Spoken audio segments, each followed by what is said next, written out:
राधे। जय श्री कृष्णा, जय श्री श्याम। आज है सावन मास का चौथा सोमवार। सभी माता बहनों को सोमवार व्रत की हार्दिक बधाई हो और शंकर भगवान उन पर सदा अपनी कृपा बनाए रखें। तो चौथे सोमवार के दिन सुनेंगे 16 सोमवार व्रत कथा। बोलो शंकर भगवान की जय। पवित्र माह श्रावण में भगवान शिव की कृपा पाने के लिए 16 सोमवार व्रत का विधान शास्त्र में बताया गया है। इसे संकट सोमवार व्रत भी कहते हैं। यह व्रत लगातार 16 सोमवार के दिन किया जाता है और इसकी शुरुआत श्रावण माह के शुक्ल पक्ष में आने वाले पहले सोमवार से की जाती है। इस दिन से 16 सोमवार व्रत प्रारंभ करके लगातार 16 सोमवारों को व्रत रखकर शिवजी माता पार्वती की पूजा की जाती है। श्रावण के अलावा 16 सोमवार का व्रत चैत्र, बैसाख, कार्तिक और माघ के महीने के शुक्ल पक्ष के पहले सोमवार से भी शुरू किया जाता है। शास्त्रों का कथन है कि इस व्रत को 16 सोमवार तथा श्रद्धा पूर्वक करने से सभी मनोकामनाएं पूरी होती हैं। 16 सोमवार व्रत को संकट सोमवार व्रत भी कहते हैं। इस व्रत को मुख्यतः किसी बड़े संकट से छुटकारा पाने के लिए संकल्प लेकर किया जाता है। यदि आप आर्थिक रूप से बुरी तरह संकट में फंसे हुए हैं, घर परिवार में कोई ना कोई लगातार गंभीर रोग से पीड़ित हो रहा है, परिवार पर एक के बाद एक लगातार संकट आते जा रहे हैं, तो यह व्रत अवश्य करना चाहिए। इसके अलावा जिन युवतियों का विवाह नहीं हो पा रहा है, किसी न किसी कारण से विवाह तय नहीं हो पा रहा है, तो उन्हें भी 16 सोमवार व्रत का करना चाहिए। 16 सोमवार व्रत की विधि शास्त्रों में बताई विधि के अनुसार 16 सोमवार व्रत प्रारंभ करने के लिए श्रावण माह के शुक्ल पक्ष में आने वाले पहले सोमवार को चुना जाता है। इस दिन व्रती सूर्योदय पूर्व उठकर स्नान से निवृत्त होकर शिव जी की पूजा करें और अपने संकट से मुक्ति के लिए भगवान शिव जी के सामने 16 सोमवार व्रत करने का संकल्प ले। इसके बाद दिन भर अन्न जल ग्रहण न करे। शाम को आधा सेर गेहूं के आटे का चूरमा बनाए शिव जी की पूजा करे। पूजा में बेल पत्र, आकड़े के फूल, धतूरे आदि अर्पित करे। चूरमा भगवान शिव जी को चढ़ाए और फिर इस प्रसाद के 3 भाग करे।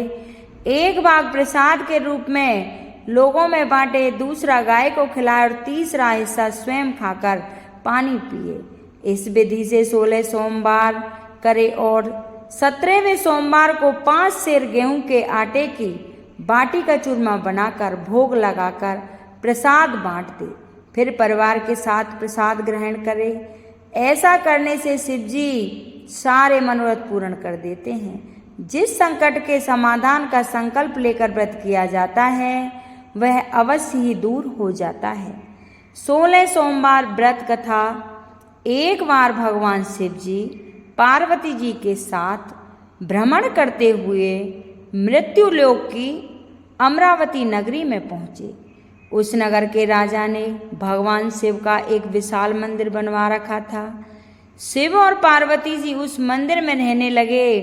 एक दिन पार्वती ने भगवान शिव से कहा, हे प्राणनाथ, आज मेरी चौसर खेलने की इच्छा हो रही है।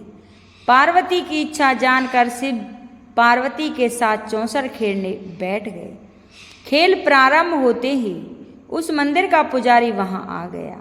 माता पार्वती जी ने पुजारी से पूछा, हे पुजारी, यह बताएं कि इस बाजी में किसकी जीत होगी। ब्राह्मण ने कहा, महादेव जी की, परंतु चौसर में शिव जी की पराजय हुई और माता पार्वती जी की जीत हो गई। तब ब्राह्मण को उन्होंने झूठ बोलने के अपराध में कोढ़ी होने का श्राप दे दिया। शिव और पार्वती उस मंदिर से कैलाश पर्वत लौट गए। पार्वती जी के श्राप के कारण पुजारी कोढ़ी हो गया। नगर के स्त्री पुरुष उस पुजारी की परछाई से भी दूर रहने लगे। कुछ लोगों ने राजा से पुजारी के कोढ़ी हो जाने की शिकायत की, तो राजा ने किसी पाप के कारण पुजारी के कोढ़ी हो जाने का विचार कर उसे मंदिर से निकलवा दिया। उसकी जगह दूसरे ब्राह्मण पुजारी को बना वहाँ रख दिया। कोढ़ी पुजारी मंदिर के बाहर बैठकर भिक्षा मांगने लगा। कई दिनों के पश्चात स्वर्ग लोक की कुछ अप्सराएं उस मंदिर में पधारी और उसे देखकर कारण पूछा। पुजारी ने निसंकोच उन्हें भगवान शिव और पार्वती के चौसर खेलने और पार्वती के शाप देने की सारी कहानी सुनाई। तब अप्सराओं ने पुजारी से 16 सोमवार का विधिवत व्रत रखने को कहा। पुजारी द्वारा पूजन विधि पूछने पर अप्सराओं ने कहा, सोमवार के दिन सूर्योदय से पहले उठकर स्नान आदि से निवृत्त होकर स्वच्छ वस्त्र धारण कर, आधा सेर गेहूं का आटा लेकर उसके 3 अंग बनाना, फिर भी घी का दीपक जलाकर गुड़ नैवेद्य बेलपत्र चंदन अक्षत फूल जनेऊ का जोड़ा लेकर प्रदोष काल में भगवान शिव की पूजा अर्चना करना। पूजा के बाद 3 अंगों में 1 अंग भगवान शिव को अर्पण करके 1 आप ग्रहण करें, शेष 2 अंगों को भगवान का प्रसाद बनाकर वहाँ उपस्थित स्त्री पुरुषों और बच्चों को बांट देना। इस तरह व्रत करते हुए जब 16 सोमवार बीत जाएं, तो 17वें सोमवार को 1 पान आटे की बाटी बनाकर उसमें घी गुड़ मिलाकर चूरमा बनाना, फिर भगवान शिव को भोग लगाकर वहाँ उपस्थित स्त्री पुरुष और बच्चों को प्रसाद बांट देना। इस तरह 16 सोमवार व्रत करने और व्रत कथा सुनने से भगवान शिव तुम्हारे कोढ़ को नष्ट करके तुम्हारी सभी मनोकामना पूर्ण कर देंगे। इतना कहकर अप्सराएं स्वर्गलोक को चली गईं।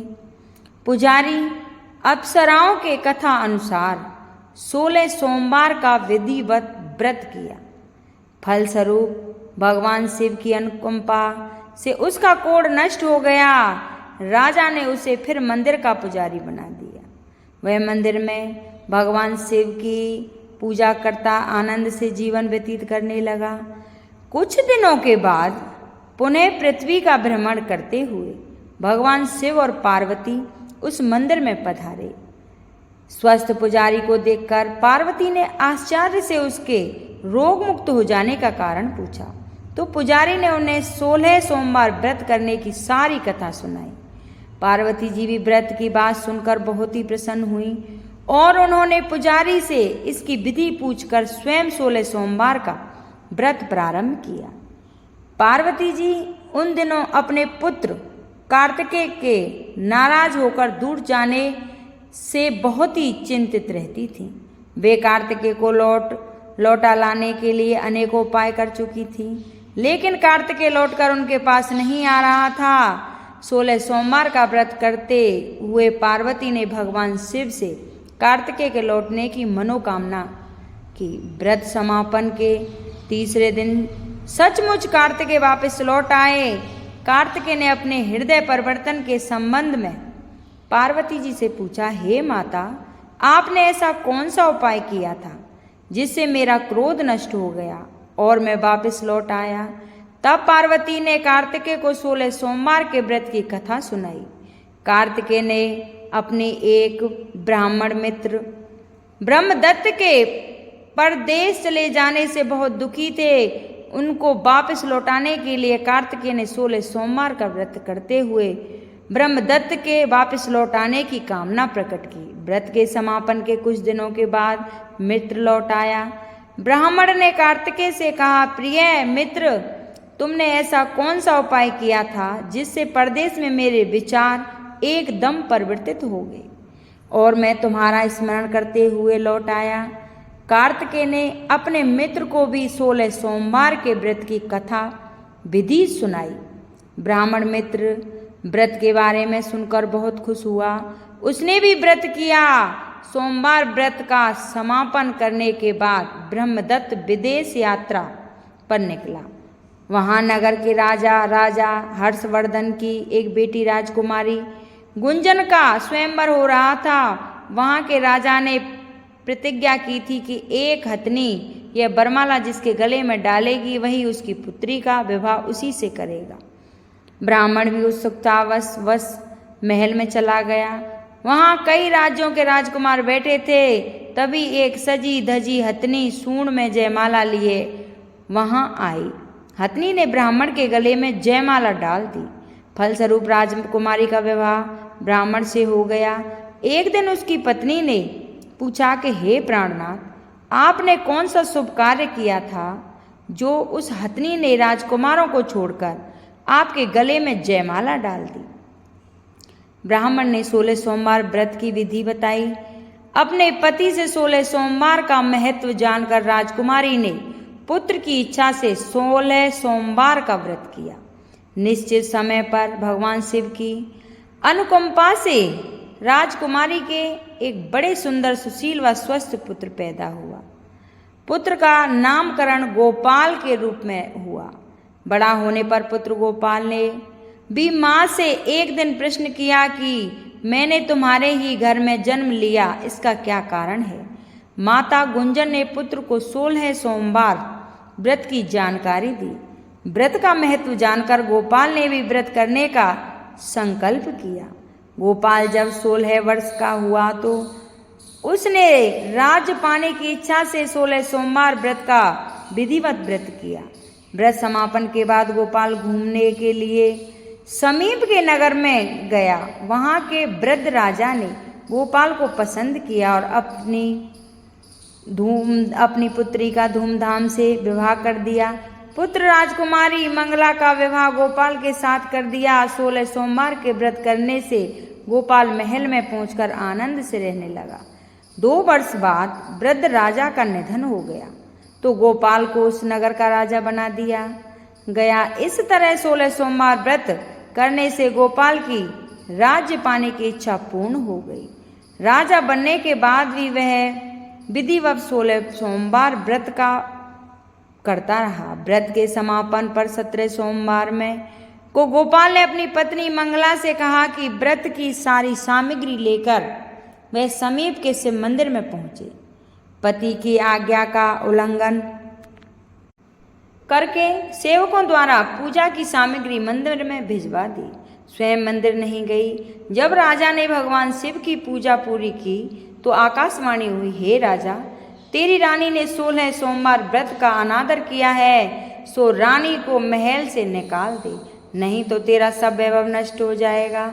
आकाशवाणी सुनकर उसने तुरंत महल में पहुंचकर अपने सैनिकों को आदेश दिया कि रानी को दूर किसी नगर में छोड़ आओ। सैनिकों ने राजा की आज्ञा का पालन करते हुए उसे तत्काल उस घर से निकाल दिया। रानी भूखी प्यासी उस नगर में भटकने लगी। रानी को उस नगर में एक बुढ़िया मिली। वह बुढ़िया सूत काट कर बाजार में बेचने जा रही थी, लेकिन उस बुढ़िया से सूत उठ नहीं रहा था। बुढ़िया ने रानी से कहा, बेटी, यदि तुम मेरा सूत उठाकर बाजार तक पहुंचा दो और सूत बेचने में मेरी मदद करो तो मैं तुम्हें धन दूंगी।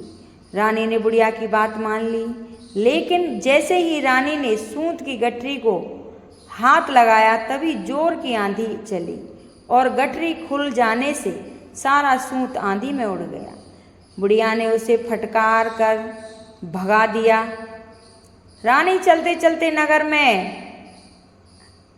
एक तेली के घर पहुंची। उस तेली ने तरक खाकर रानी को घर में रखने के लिए कह दिया, लेकिन तभी भगवान शिव के प्रकोप से तेली के तेल से भरे हुए मटके एक एक करके फूटने लगे। तेली ने भी रानी को भगा दिया।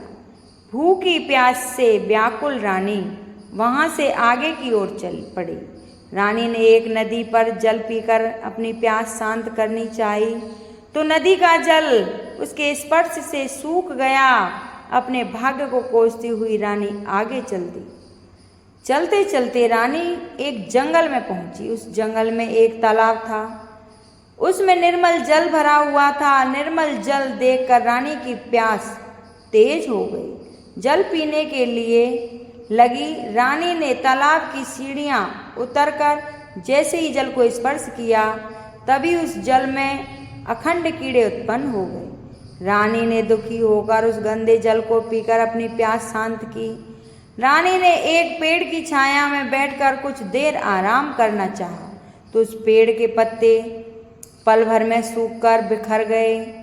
रानी दूसरे पेड़ के नीचे जाकर बैठी, परंतु वह जिस पेड़ के नीचे बैठती वही सूख जाता। वन और सरोवर की यह दशा देखकर वहाँ के गवाले बहुत ही हैरान हुए। गवालों ने रानी को समीप के मंदिर में पुजारी जी के पास ले गए। रानी के चेहरे को देखकर ही पुजारी जान गया कि रानी अवश्य किसी बड़े घर की है, भाग्य के कारण दर दर भटक रही है। पुजारी ने रानी से कहा, पुत्री तुम कोई चिंता नहीं करो, मेरे साथ इस मंदिर में रहो, कुछ दिनों की में सब ठीक हो जाएगा। पुजारी की बात से रानी को बहुत सांत्वना मिली। रानी उस मंदिर में रहने लगी। रानी भोजन बनाती तो सब्जी जल जाती, आटे में कीड़े पड़ जाते, जल से बदबू आने लगती। पुजारी भी रानी की दुर्भाग्य से बहुत चिंतित हुए और बोले, हे पुत्री, अवश्य तुमने कोई अनुचित कार्य किया है जिसके कारण देवता तुमसे नाराज हैं और उनकी नाराजगी के कारण ही तुम्हारी यह दशा हुई है। पुजारी की बात सुनकर रानी ने अपने पति के आदेश पर मंदिर में न जाने कर शिव की पूजा नहीं करने की सारी कथा सुनाई। पुजारी ने कहा, अब तुम कोई चिंता नहीं करो, कल सोमवार है और कल से तुम 16 सोमवार के व्रत करना शुरू कर दो। भगवान शिव अवश्य तुम्हारे दोषों को क्षमा कर देंगे। पुजारी की बात मानकर रानी ने 16 सोमवार के व्रत प्रारंभ कर दिए। रानी सोमवार का व्रत करके शिव की विधिवत पूजा अर्चना की तथा व्रत कथा सुनने लगी। जब रानी ने 17वें सोमवार को विधिवत व्रत का समापन किया तो उधर उसके पति राजा के मन में रानी की याद आई। राजा ने तुरंत अपने सैनिकों को रानी को ढूंढने कर लाने के लिए भेज दिया। रानी को ढूंढते हुए सैनिक मंदिर में पहुंचे और वहां रानी से लौटकर चलने के लिए कहा। पुजारी ने सैनिकों से मना कर दिया और सैनिक निराश होकर लौट गए। उन्होंने लौटकर राजा को सारी बात बताई। राजा स्वयं उस मंदिर में पुजारी के पास पहुंचे और रानी को महल से निकाल देने के कारण पुजारी जी से क्षमा मांगी। पुजारी ने राजा से कहा, यह सब भगवान शिव के प्रकोप के कारण हुआ है। इतना कहकर रानी को विदा किया। राजा के साथ रानी महल पहुंच गई। महल में बहुत खुशियां मनाई गईं। पूरे नगर को सजाया गया। राजा ने ब्राह्मणों को अन्न, वस्त्र और धन का दान दिया। नगर में निर्धनों को वस्त्र बांटे गए। रानी 16 सोमवार का व्रत करते हुए महल में आनंद पूर्वक रहने लगी। भगवान शिव की अनुकंपा से उसके जीवन में सुखी ही सुखी भर गया। 16 सोमवार के व्रत करने और कथा सुनने से मनुष्य की सभी मनोकामना पूर्ण होती हैं और जीवन में किसी तरह की कमी नहीं होती है। स्त्री पुरुष आनंद पूर्वक जीवन यापन करते हुए मोक्ष को प्राप्त कर जाते हैं। बोलो हर हर महादेव। अगर ये मेरी कथा किसी को अच्छी लगी हो तो इसे लाइक करें, शेयर करें और सब्सक्राइब करें और कमेंट बॉक्स में हर हर महादेव जरूर लिखें। बोल शंकर भगवान की जय।